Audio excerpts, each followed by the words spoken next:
ಇಲ್ಲಿ ಮಾವಿನ ಮರ ಕಾಣಿಸ್ತಿದೆಯಲ್ಲ, ಇದು ಈ ಹೊಲಕ್ಕೆ ಹೆಸರೇ ಮಾವಿನ ಮರದ ಹೊಲ ಅಂತ ಹೇಳ್ಬಿಟ್ಟು ಇದು ಒಂದಿನ ನೋಡ್ಕೊಂಡಿದ್ಯಲ್ಲ. ಇದು ಸುತ್ತ ಈ ಸುತ್ತ ಮಾವಿನ ಮರ ಇದೆ ನೋಡಿ. ಇಲ್ಲೆಲ್ಲ ಇದು ಎಷ್ಟು ಮಾವಿನ ಹಣ್ಣುಗಳು ಅಂದರೆ ಕೈಗೆ ಹಿಂಗೆ ಎಳೆದ್ರೇ ಬಂದ್ಬಿಡೋದು. ಇಲ್ಲಿಲ್ಲೇ ಸಿಕ್ಕೋದು. ಇದು ಎಷ್ಟು ಚಿಕ್ಕದಿದೆ ನೋಡಿ, ಇಲ್ಲಿಲ್ಲೇ ಸಿಕ್ಕೋದು. ಸೀಸನ್ ಶುರು ಆಯ್ತಲ್ಲ ಫಸ್ಟ್ ಏನೇನೆ, ಆವಾಗಲೇ ನಾವು ಆ ಟೈಮಲ್ಲೇ ಜೋಳ ಹಾಕಿದ್ದು. ಆವಾಗ ಬಂದ ದಿವಸನೇ ಒಂದು ನಾಲ್ಕು ಮಾವಿನ ಹಣ್ಣು ಕಿತ್ಕೊಂಡು ತಿಂದಿದ್ದೇನೆ. ಆ್ಯಕ್ಚುಲಿ ಇದು ನಮ್ಮದಲ್ಲ, ನಮ್ಮ ರಿಲೇಟಿವ್ ಅವ್ರದ್ದು ಅಂದರೆ ನಮ್ಮದೇ. ತಗೊಂಡಿದ್ದು ತಿಂದ್ಕೊಂಡಿದ್ದೇನೆ. ಸಖತ್ತಾಗಿದೆ. ಎಷ್ಟು ಕುಳ್ಳು ಮರಗಳು ನೋಡಿ. ಅದು ಎಷ್ಟು ಚಿಕ್ಕ ಅಂದರೆ ಮರ ತುಂಬ ದೊಡ್ಡದು, ಕೈಗೆ ಸಿಕ್ಕತ್ತೆ ಹಣ್ಣುಗಳು, ಕೈಗೆ ಸಿಕ್ಕತ್ತೆ. ತುಂಬ ಸಖತ್ ಸ್ವೀಟಾಗಿತ್ತು, ಸಖತ್ ಸೂಪರಾಗಿತ್ತು. ಬೆಸ್ಟ್ ಮಾವಿನ ಹಣ್ಣು. ಇವೆಲ್ಲ ಆರ್ಗ್ಯಾನಿಕ್, ಇದಕ್ಕೆಲ್ಲ ನಾನು ಕೆಮಿಕಲ್ ಏನು ಹಾಕಿ ಹಣ್ಣು ಮಾಡಿರಲ್ಲ, ಮರದಲ್ಲೇ ಹಣ್ಣಾಗಿರೋದು. ಅಲ್ಲಿ ಒಂದು ಮಾವಿನ ತೋಪೆ ಇದೆ, ಅಲ್ಲೊಂದು ದೊಡ್ಡ ಮರ ಕಾಣಿಸ್ತಿದೆ. ಈ ಮರ ಅಲ್ಲ, ಅದ್ರ ಹಿಂಭಾಗ ಅದು ಫುಲ್ಲು ಮಾವಿನ ತೋಪೆನೇ. ಅಲ್ಲಂತೂ ಇಷ್ಟು ಮೇಲಿದೆ ಮರಗಳು. ಅದು ಹಣ್ಣಂತೂ ನನ್ನ ಕೈಲಿ ಕೇಳೋಕ್ಕಾಗಲ್ಲ. ಅದೆಲ್ಲನೂ ಬಡ್ಕೊಂಡು ಹೋಗೋದು, ಅವರೆಲ್ಲ ಉದುರಿಸ್ಕೊಂಡು ಹೋಗ್ತಾರಲ್ಲ, ಅವರು ಹೋಗ್ತಾರೆ. ಕೆಳಗಡೆ ಬಿದ್ದಿರ್ತೀವಿ. ಇಷ್ಟಿಷ್ಟು ದಪ್ಪ ಅವನೊಂದು ಹಣ್ಣು. ಸಖತ್ತು ಸೂಪರಾಗಿರುತ್ತೆ ಹಣ್ಣು, ಮಾತ್ರ ಸಖತ್ತು ಸ್ವೀಟ್. ಎಲ್ರಿಗೂ ನಮಸ್ಕಾರ. ಎಲ್ಲರೂ ಹೇಗಿದ್ದೀರಿ? ಹೋಪ್ ಎಲ್ಲರೂ ಚೆನ್ನಾಗಿದ್ದೀರಾ ಅಂತ ಅಂದ್ಕೊಂಡಿದ್ದೀನಿ. ನಾನು ದೇವ್ರ ದಯದಿಂದ ಚೆನ್ನಾಗಿದ್ದೀನಿ. ನಮ್ಮ ಹೊಲದ ಕಡೆ ನಾವು ಕೆಲಸ ಮಾಡ್ತಿದ್ವಲ್ಲ, ಆವಾಗ ಒಂದಷ್ಟು ವಿಡಿಯೋ ಮಾಡಿ ಇಟ್ಕೊಂಡಿದ್ದೆ, ಹೆಂಗೆ ಕೆಲಸ ಮಾಡ್ತೀವಿ, ಹೆಂಗೆ ಮಾತಾಡ್ತೀವಿ ಅಂತ. ಸೊ ಈ ವಿಡಿಯೋ ಪೂರ್ತಿ ಅದೇನೇನೆ ನಮ್ಮ ರೈತರ ಕೆಲಸ, ರೈತರ ಮಾತು ಒಂದ್ಸರಿ ಕೇಳಿಸ್ಕೊಳ್ಳಿ. ಹಾಂ, ಅದು ಯಾರ್ದು ಮನೆ ಅಮ್ಮ? ಏನು ಚೆನ್ನಾಗಿ ಕಟ್ಟೋರಲ್ವಾ? ಯಾವ ತಮ್ಮಣ್ಣ? ಸಗದಾಗೈತೆ, ಒಳ್ಳೆ ಮನೆ ಕಟ್ತವ್ರ ಮಾತ್ರ.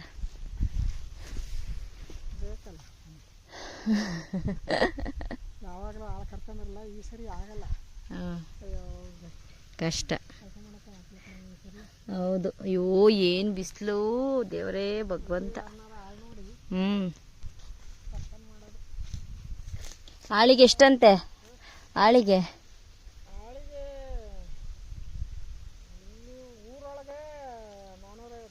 ಹಾಂ, ಹೊರಗಡೆರಾದ್ರೆ 500 ಏನೋ. ಬೆಳಿಗ್ಗೆ ಎಷ್ಟೊತ್ತಿಗೆ ಬರ್ತಾರೆ? ಅಯ್ಯೋ, ಅವಾಗ ಇನ್ನೂ ಮಂಜು ಫುಲ್ಲು ಇಬ್ನಿ ಬಿದ್ದಿರುತ್ತಲ್ಲ, ಮುರಿಯೋಕ್ಕೆ ಆಗಲ್ಲ. ನಾವು ಅಲ್ಲಿಂದ 11 ಗಂಟೆಗೆ ಹೊರಟ್ವಿ. 11:30 ಹೊರಟ್ವಿ.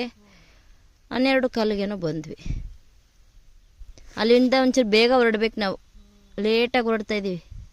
ಇನ್ನೊಂಚೂರು ಬೇಗ ಬರಬೇಕು, ಒಂದು 10 ಗಂಟೆ ಹಂಗೆ.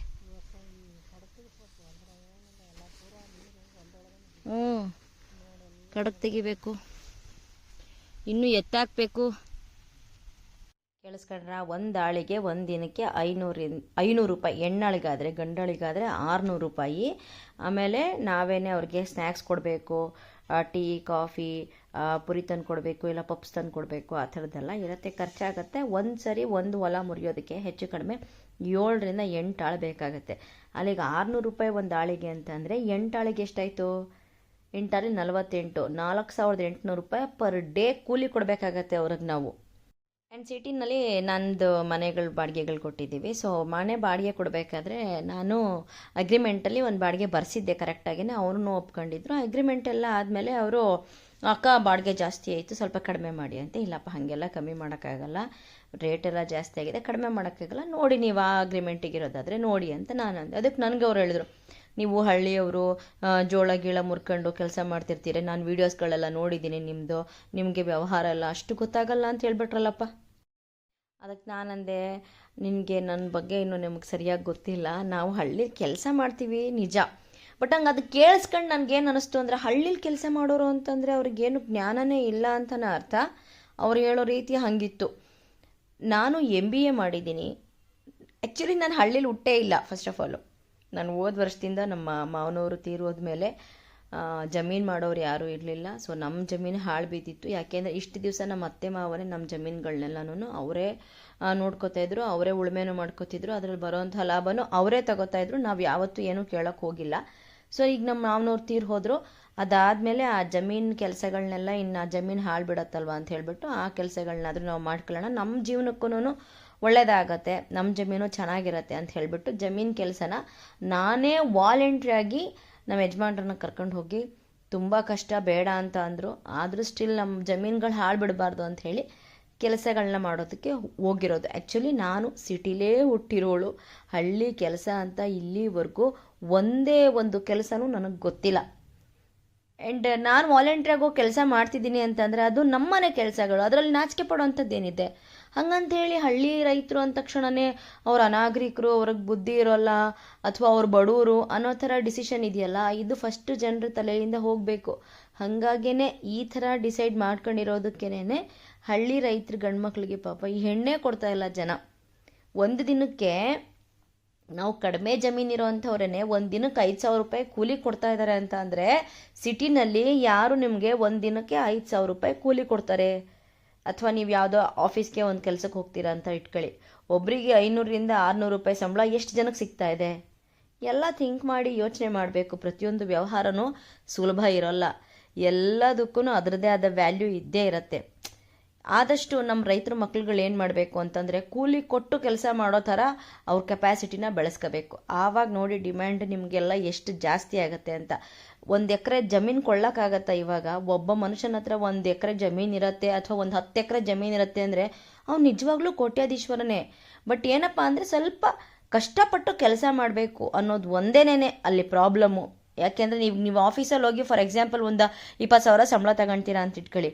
ಅದೇ ನೀವು ಜಮೀನು ಒಂದು 10 ಎಕರೆ 20 ಎಕರೆ ಇಟ್ಕೊಂಡಿರ್ತೀರ, ಅಲ್ಲಿ ಹೋಗಿ ದುಡಿಮೆ ಮಾಡಿದ್ರೆ ನೀವು 20 ಲಕ್ಷ ದುಡಿತೀರಿ. ಅದ್ರದ್ದು ಐಡಿಯಾ ಮಾಡಿರೋರಿಗೆ, ಕೆಲಸ ಮಾಡಿರ್ತಾರಲ್ಲ ಅವ್ರಿಗೆ ಮಾತ್ರ ಗೊತ್ತಾಗತ್ತೆ. ಬರೀ ನೋಡೋರಿಗೆ ಅದ್ರ ಬಗ್ಗೆ ಏನೂ ಗೊತ್ತಾಗಲ್ಲ. ಡಿಫ್ರೆನ್ಸ್ ಈಸ್, ನೀವು ಆಫೀಸ್ನಲ್ಲಿ ನೆರಳಲ್ಲಿ ಕೆಲಸ ಮಾಡ್ತಿರ್ತೀರಾ, ನಾವು ಜಮೀನಲ್ಲಿ ಬಿಸಿಲಲ್ಲಿ ಕೆಲಸ ಮಾಡಬೇಕಾಗತ್ತೆ, ಅಷ್ಟೇ ಡಿಫ್ರೆನ್ಸ್ ಬಿಟ್ಟರೆ. ಬಟ್ ಇನ್ಕಮ್ ಸೋರ್ಸ್ ನೋಡಿದ್ರೆ ನಿಮ್ಮಲ್ಲಿ ನೀರಾವರಿ ಇತ್ತು ಅಂತ ಅಂದರೆ, ನಿಮ್ಮಲ್ಲಿ ಚೆನ್ನಾಗಿ ಜಮೀನು ಇತ್ತು ಅಂತಂದರೆ definitely you can earn more than the office. ಗೊತ್ತಾ? ಒಂದು ಥಿಂಕಿಂಗ್ ಅಬೌಟ್ ದ ರೈತ. ನೀವು ಯೋಚನೆ ಮಾಡ್ತಿರಲ್ಲ, ಅವನು ಯಾರು ಅನಾಗರಿಕ, ಅವನಿಗೆ ವಿದ್ಯೆ ಇರೋಲ್ಲ ಅಂತನೋ, ಅಥವಾ ಅವ್ನಿಗೇನೂ ಗೊತ್ತಾಗಲ್ಲ ಅಂತನೋ, ಮೊದಲು ಆ ಪರ್ಸೆಪ್ಷನ್ನ ತಲೆಯಿಂದ ತೆಗೆದುಹಾಕಿ. ಆ್ಯಂಡ್ ಬೈ ಬರ್ತ್ ರೈತರು ಇರ್ತಾರಲ್ಲ, ಅವ್ರಿಗೆ ಬರೀ ಅವರು ಕೆಲಸ ಮಾಡಿರ್ತಾರಲ್ಲ ಅದರಲ್ಲಿರೋಂಥ ಎಕ್ಸ್ಪೀರಿಯೆನ್ಸು ನೀವು ಲೈಫ್ ಟೈಮ್ ಓದಿದ್ರಲ್ಲೂ ಕೂಡ ಇರೋದೇ ಇಲ್ಲ. ನಾವೆಲ್ಲ ಬೈ ಬರ್ತ್ ರೈತರಲ್ಲ, ನಾವು ವಾಲಂಟಿಯರ್ಸಲ್ಲಿ. ಬಟ್ ಹೇಳೋದು ನಾನು, ಯಾರನ್ನೂ ದಡ್ರು ಅಂತ ಕನ್ಸಿಡರ್ ಮಾಡೋಕ್ಕೆ ಹೋಗಬೇಡಿ. ನನಗೆ ಆ ಮಾತು ಕೇಳಿ ನನಗೆ ನಮ್ಮ ಬಾಡಿಗೆ ಮನೆಯವ್ರು ಹೇಳಿದ ಮಾತು ಕೇಳಿ ನನಗೊಂಥರ ಫೀಲ್ ಆಯಿತು. ಯಾಕೆ ಅಂತಂದರೆ, ಈವನ್ ನಾನು ಇಷ್ಟೊಂದು ಓದಿದ್ದೀನಿ, ನನಗೆ ಯಾಕೆ ಬೇಕು ಆ ಕೆಲಸ ನಾನು ಮಾಡೋಕ್ಕೆ, ನನಗೆ ಆ ಕೆಲಸ ಮಾಡಲೇಬೇಕು ಅಂತ ಅನ್ನೋ ಕಂಡೀಷನ್ಸ್ ಏನೂ ಇಲ್ಲ. ಬಟ್ ಸ್ಟಿಲ್ ನಾನು ಆ ಕೆಲಸಗಳನ್ನ ಮಾಡ್ತಾಯಿದ್ದೀನಿ. ಕಷ್ಟಪಟ್ಟು ದುಡಿದ್ರೆ ಡೆಫಿನೆಟ್ಲಿ ನೀವು ಲೈಫಲ್ಲಿ ಏನಾದರೂ ಒಂದು ಸಾಧನೆ ಮಾಡ್ತೀರಾ. ನಾವು ನೆರಳಲ್ಲೇ ಕೂತ್ಕೊಂಡು ನಾವು ಆಫೀಸಲ್ಲೇ ಏನೋ ಒಂದು ಕೆಲಸ ಮಾಡ್ಕೊಳ್ತೀವಿ ಅಂತಂದರೆ, ಕಂಡೋರು ಕೈ ಕೆಳಗಡೆ ಅಡಿಯಾಳಾಗಿ 5 ರೂಪಾಯಿ 10 ರೂಪಾಯಿ 500 1000 ರೂಪಾಯಿಗೆ ಅವ್ರ ಮುಖ ನೋಡ್ಕೊಂಡು ಕೂತ್ಕೋಬೇಕಾಗತ್ತೆ, ಅವ್ರು ಹೇಳಿದ್ನೆಲ್ಲ ಕೇಳಬೇಕಾಗತ್ತೆ. ಬಟ್ ನಿಮ್ಮಲ್ಲೇ ಕೆಪಾಸಿಟಿ ಇದ್ದಾಗ, ನೀವು ದುಡಿಮೆ ಮಾಡ್ತೀನಿ ಅನ್ನೋ ಆಸೆ, ಆ ಚೇತನ ನಿಮ್ಮಲ್ಲಿದ್ದಾಗ, ನೀವು ಯಾಕೆ ಏನಾದರೂ ಒಂದು ಕಷ್ಟಪಟ್ಟು ಮಾಡಿದಾಗ ಖಂಡಿತ ನೀವು ಲೈಫಲ್ಲಿ ಸಾಧನೆ ಮಾಡ್ತೀರಾ. ಅದು ನಾವೆಲ್ಲ ಇವಾಗ ಫಾರ್ ಎಕ್ಸಾಂಪಲ್ ನನ್ನನ್ನಂತೂ ನಾನು ಯಾವತ್ತೂ ಕೀಳು ಅಂದ್ಕೊಳ್ಳಲ್ಲ. ಡೆಫಿನೆಟಾಗಿ ನಾನು ಸಾಧನೆ ಮಾಡಿದ್ದೀನಿ.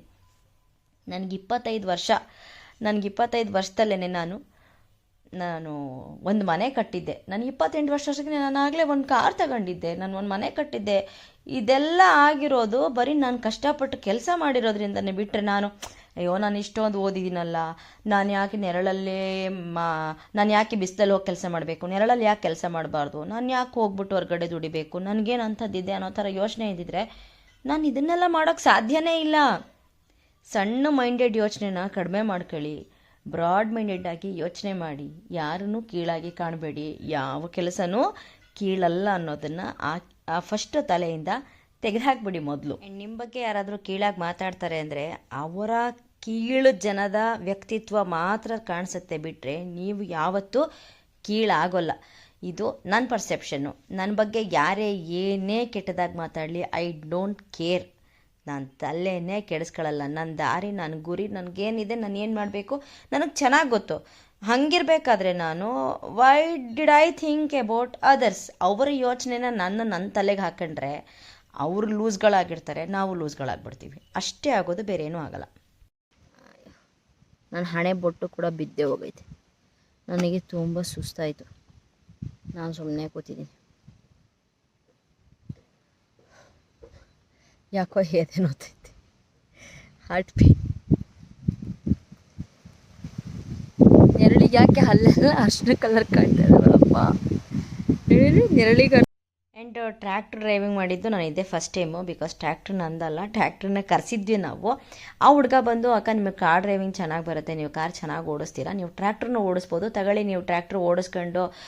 ಅಂದರೆ ನಾವು ಆಳುಗಳನ್ನ ಕರ್ಕೊಂಡಿರಲ್ಲ, ನಮ್ಗೆ ಆಳು ಸಿಕ್ಕಿರಲಿಲ್ಲ. ಯಾಕೆಂದರೆ ನಾವು ನಮ್ಮೂರಿಂದ ಇಲ್ಲಿಗೆ ಬರಬೇಕು. ಸೊ ಹಾಗಾಗಿ ಆಳುಗಳನ್ನ ಬರೋ ಅಷ್ಟೊತ್ತಿಗಾಗಲೇ ಅವ್ರ ಕೆಲಸಕ್ಕೆ ಹೋಗಿರ್ತಿದ್ರು.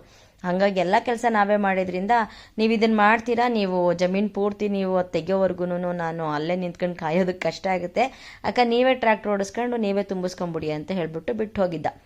ಇಂಥ ಜನಗಳು ನಮ್ಮ ಜೊತೆಗೆ ಇರಬೇಕು. ಯಾಕೆ ಅಂತಂದರೆ ಈಗ ಫಾರ್ ಎಕ್ಸಾಂಪಲ್ ನಮ್ಮಲ್ಲಿ ಏನೋ ಒಂದು ಶಕ್ತಿ ಇರುತ್ತೋ, ಒಂದು ಧೈರ್ಯ ಇರುತ್ತೋ, ಏನೋ ಒಂದು ಇರುತ್ತೆ. ಬಟ್ ನಾವು ಅದನ್ನು ಹೊರಗಡೆ ಹೋಗಿ ತೋರಿಸೋದಕ್ಕೆ ಒಂದು ಸ್ವಲ್ಪ ನಾಚಿಕೆನೋ ಹಿಂಜರಿಕೆನೋ ಏನೋ ಒಂದು ಮಾಡ್ತಾ ಇರ್ತೀವಿ. ಯಾವಾಗ ನಮ್ಮನ್ನು ಪುಷ್ ಮಾಡೋರು ನಮ್ಮ ಹಿಂದೆ ಯಾರಾದರೂ ಇರ್ತಾರಲ್ಲ, ಮಾಡ್ತೀರಾ ಹೋಗಿ ಏನಾದರೂ ಮಾಡಿ ಅಂತ ಅಂದಾಗ ವಿ ಡೆಫಿನೆಟ್ಲಿ ಅಚೀವ್ ಸಮಥಿಂಗ್, ಏನೋ ಒಂದು ಮಾಡ್ತೀವಿ ನಾವು. ಸೊ ಹಾಗಾಗಿ ಅಂಥವ್ರ ಜೊತೆನೇ ನಿಮ್ಮ ಸ್ನೇಹ ಸಂಬಂಧಗಳನ್ನ ಇಟ್ಕೊಳ್ಳಿ. ಯಾರು ನಿಮ್ಮನ್ನು ಕಾಲೆಳಿತಾರೆ, ನಿಮ್ಮ ಬಗ್ಗೆ ಅಸಹ್ಯವಾಗಿ ಮಾತಾಡ್ತಾರೆ, ನಿಮ್ಮ ಜೊತೆನೇ ಇದ್ದು ನಿಮ್ಮ ಬೆನ್ನಿಗೆ ಚೂರಿ ಹಾಕ್ತಾರೆ. ಆ್ಯಂಡ್ ಈವನ್ ಚೂರಿ ಹಾಕಿದಾಗ ನಿಮ್ಮನ್ನು ಅವರು ಏನಾದ್ರೂ ಡೌನ್ ಮಾಡಬೇಕು ಅಂತ ಅಂದಾಗ ಫಸ್ಟು ನಿಮ್ಮ ಕ್ಯಾರೆಕ್ಟರ್ ಅಸಾಸಿನೇಷನ್ ಮಾಡ್ತಾರೆ. ನಿಮ್ಮ ಕ್ಯಾರೆಕ್ಟರ್ ಸರಿ ಇಲ್ಲ ಅನ್ನೋ ಥರನೋ ಏನೋ ಒಂದು ಮಾಡ್ತಿರ್ತಾರೆ. ಅಂಥವರೆಲ್ಲ ಕಚ್ಚಡಗಳವ್ರನ್ನ ದೂರ ಇಟ್ಬಿಡಿ. ನೀವು ಯಾವಾಗಲೂ ನೆಮ್ಮದಿಯಿಂದ ಇರಬೇಕು ಅಂದರೆ ಒಳ್ಳೆಯವ್ರ ಸಹವಾಸ ಮಾಡಿ, ಒಳ್ಳೆ ಜನರ ಜೊತೆ ಸ್ನೇಹ ಸಂಬಂಧ ಇಟ್ಕೊಳ್ಳಿ. ಖಂಡಿತ ಜೀವನದಲ್ಲಿ ಏನಾದರೂ ಒಂದು ಒಳ್ಳೆಯ ಸಾಧನೆನೇ ಮಾಡ್ತೀರಾ. ಕೆಟ್ಟವ್ರ ಜೊತೆ ಇದ್ದಷ್ಟು ದಿನವೂ ನೀವು ಕೆಟ್ಟವರಾಗ್ತೀರಾ, ನಿಮ್ಮ ಹೆಸರು ಹಾಳಾಗತ್ತೆ. ಈ ವಿಡಿಯೋನ ಇಲ್ಲಿಗೆ ಮುಗಿಸ್ತಾ ಇದ್ದೀನಿ. ಈ ವಿಡಿಯೋ ಇಷ್ಟ ಆಗಿದ್ದರೆ ದಯಮಾಡಿ ನನ್ನ ಚಾನಲ್ನ ಸಬ್ಸ್ಕ್ರೈಬ್ ಮಾಡ್ಕೊಳ್ಳಿ. ಏನಾದರೂ ತಪ್ಪಾಗಿ ಹೇಳಿದರೆ ನಿಮ್ಮ ಹೊಟ್ಟೆಗೆ ಹಾಕೊಳ್ಳಿ, ನನ್ನ ಕ್ಷಮಿಸ್ಬಿಡಿ. Thank you so much. Krishna ಬೆಳಕಿಗೆ ಬೆಳ್ಳಗಾಗಿವೆ. ಇದೊಂದೇ ಲಾಸ್ಟ್ ಹೊಲ ಉಳಿದೈತೆ. ಅವರು ಉಪ್ತವ್ರೆ, ಕಾಣ್ತೈತಾ? ಸಾಕಾಯ್ತಾ ನೀರು ಅಪ್ಪ. ಎಲ್ಲ ಕಷ್ಟ, ಜಮೀನು ಮಾಡೋ ಕೆಲಸಗಳೆಲ್ಲ ಕಷ್ಟನೇ. ಯಾವುದೂ